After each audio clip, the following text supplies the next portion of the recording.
popular picnic in Detroit ends in disappointment. It got shut down early by park rangers. The event organizer says she did everything right, making sure she got permits and permission to host that event at Belle Isle. But as Lauren Winfrey reports for us, the park says the picnic actually brought in too big of a crowd.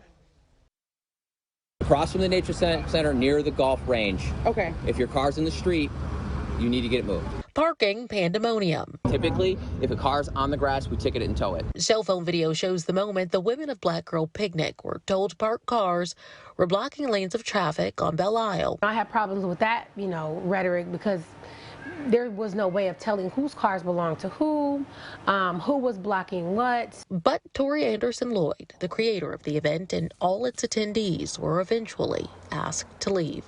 Admittedly, I felt frustrated in that moment.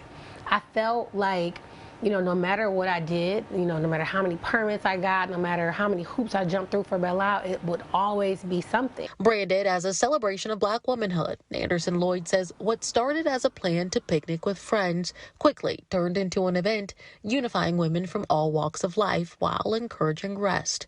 The event now is in its third year and has grown exponentially. When your rest is an act of resistance, you should expect pushback.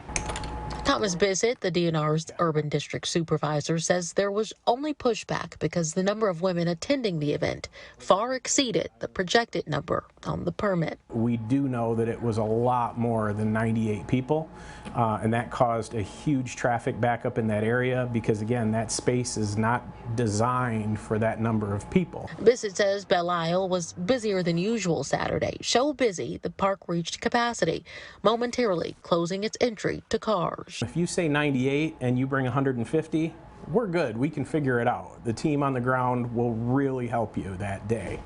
But when it's 7, 8 times what we were expecting, that's what causes problems. And unfortunately, that's what happened this weekend. Anderson Lloyd says she isn't giving up and considers this a lesson learned. In fact, she's already planning for next year, considering picnicking somewhere other than Belle Isle. Reporting in Detroit, Lauren Winfrey, CBS News, Detroit.